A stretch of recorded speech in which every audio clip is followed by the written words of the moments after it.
Welcome to McPlum, simple solutions served daily. In this video, I will explain how to connect a controller to your Rg35xx. We'll cover everything from checking compatibility to making the final connection. You'll learn about both wireless and wired options, ensuring you can enjoy your favorite games with enhanced control.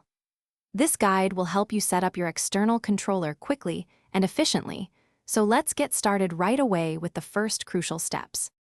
Before connecting, it's important to know that many standard Bluetooth and 2.4 GHz wireless controllers are compatible.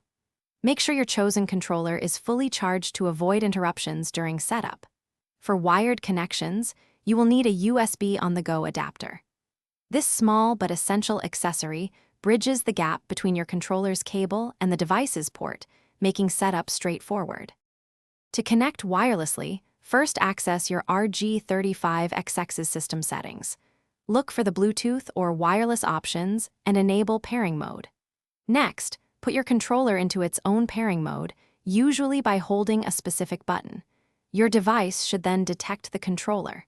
Simply select it from the list of available devices to complete the connection, and you're ready to play.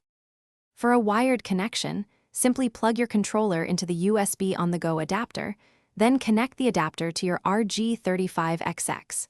It's often a plug-and-play experience. If you encounter any issues, a quick restart of both your handheld device and the controller can resolve many common problems. Double-check all connections to ensure they are secure for optimal performance and uninterrupted gameplay. Thanks for watching. Stay juicy and subscribe.